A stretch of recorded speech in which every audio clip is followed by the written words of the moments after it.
I was thinking earlier today about the kind of content I put up on my channel when talking about Deadside, and I realized that a lot of them probably come off as negative. I like to think and talk critically about the game, I make suggestions to some issues, and I talk about what I think is important, what I think deserves to be on the channel. And I realized that how I talk on this channel during those videos is not really how I'm usually talking about the game. Those who know me well know that I'm usually pretty positive about the game when talking in voice chats or in Discord. And I realized that on my own channel, I almost never talk about how I actually feel. And you know what? I absolutely love this game. Sure, there might not be all that much to it right now, but that's the beauty of it. It's got all the things I like about these games, but has none of the stupid bullshit that are also in these games. Everything in Deadside has a clear purpose. You almost never look at something and go, huh, what does this thing do? Everything is meant to fuel the focus of the game, which is PvP. The gunplay is amazing, player movement is not slow but still reasonable. Learning how to shoot and how to move is not very complicated but still has a very high skill ceiling. This is why I love Deadside. Its focus on what actually makes the game fun, and learning from other survival shooters and building on their foundation to make something great. And man, has this game come far since the early days. I remember playing right after release, and just about every issue that you could possibly have in a survival shooter was present. Hackers, duplication glitches, rampant server admin abuse, crashes, horrible netcode, easy base exploits, map geometry exploits, broken AI, broken reloads. I mean look, water back then was just a 2D texture that you could just walk through. Now while some of those issues can't possibly be fixed in any game, like hackers or admin abuse, but outside of those, the majority of these issues that are on this list have been kinda removed by the constant updates. So really, it just seems like all this game needs to do to be successful is to continue to update the game, and finally complete that gameplay loop so that it can work towards being finished. Oh, wait, that's right, there hasn't been an update in 7 months. Well, that's not good. In fact, that's got a lot of us worried. Combine that with a week-long DDoS attack and you have players leaving, empty servers, and an all-time low player count. And you know, that's pretty disheartening. So much in fact, I bet you probably forgot that the next update is going to be insane. Base rating, convoys, Steam terminals, map expansion, new guns, new attachments, new sound mechanics, multiple player bases, new clothes, new skins, remodeled old maps like ghillie suit, tripwires, compass, and probably even more that they haven't showed us yet. It's so easy to forget about the huge potential that is right over the horizon for this game.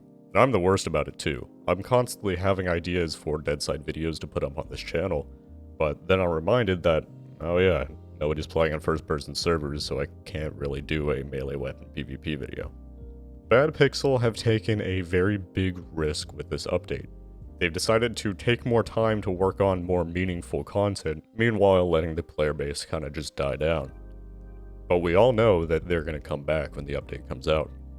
I mean look, I have more subscribers on my relatively small YouTube channel than there are people playing this game right now.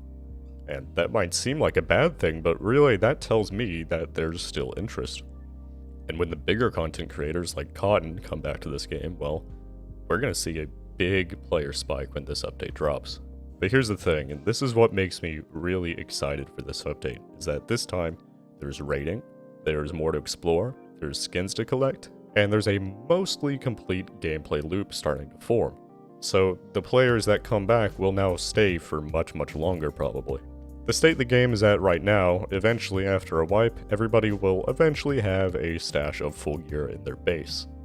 And probably just quit whenever it gets exploited into and cleared out. One of the bigger issues we just talked about earlier. But this update, we're going to see that big issue finally patched out, and continue the trend of this game working towards where it needs to be. I mean, take a look at this. The day after I released my screenshot video, I think 3 days ago, they released another batch of screenshots, which, cool, convenient. No, I'm just messing around, but there is a new set of screenshots, and let's just take a look at this for a second. They just kind of casually posted this in the screenshot channel, and they're like, oh yeah, you know, those big buildings down in the south, you can go in them now. Like, that's just, You know, huge little detail. We're remodeling the old map. Here, let's take a close look. Why not? Might as well. We got a couple shots from inside the buildings. Here you can see the stairwell. It looks kind of similar to the two-story concrete buildings, but here we have a shot from the balcony, which I've spent way too much time trying to kind of parkour my way up the building. I know you used to be able to. At some point, I've only been able to get, like, I don't know, one story up, but I mean, look at this. There's like a bedroom and beds and stuff, but they now have those pipelines, more of those boxes, which are completely new models. We got new roads, a BMP3 just kind of chilling there, more big cranes, more pipes. But just in this one area, we can see so much new work going in. We have new cars, new buildings. The whole area is just going to be completely different. So yeah, if that gives you any idea how huge this update is going to be, something that normally would be a really big deal, like a new map expansion in this area, they're just kind of like, oh yeah, hey, we did this, and they put in screenshots. That's how large the scale is here. And there's so many mechanics they still haven't really even gone into detail about. Like, what the hell is this Steam terminal? I get it's supposed to be the place that you trade skins and stuff across servers, and I think to other players, right?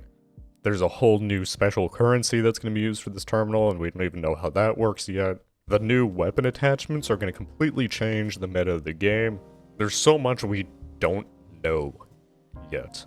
And after this update, they're laying down the foundations for even bigger and better things afterwards. They mentioned in one of their posts that we might be able to make our own custom skins and trade them in the game, which would be really, really cool. Because the Steam terminal is a thing, we could maybe see Steam Workshop in the future now that it's been brought into the game. Probably everything about bases are going to be completely changed because of rating. We might see different types of walls, we might get more options. We know there's going to be some new things, maybe some like crafting terminals. I'm not really sure how this is going to work. And they just keep adding stuff to this update.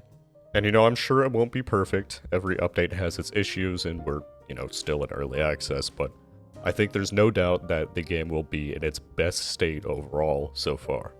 So, just hang in there, guys. This round has been hard, but I'm still very hopeful and excited about this game's future. Also, in the meantime, what kind of things do you want to see me put on the channel while we all wait? I could try out some other games. I have some VR games I want to try, and maybe some other FPSs. Or I can make some shorter guides for mechanics that I haven't covered yet. I've been thinking of doing a grenade guide or a melee weapon guide for a while now. I'm just afraid since most of you guys aren't really playing at the moment that you kind of won't care that much about the guide. Plus, when the update comes out, everything in the guide might change anyways. But if that sounds like something you would be interested to watch, let me know and I will try my best to make it good. Other than that, if you want to stay posted on the game's update, subscribe to my channel, I do appreciate it. I also have a Discord server if you want to talk to me or the community. And that's all I have for now. I'll talk to you guys later.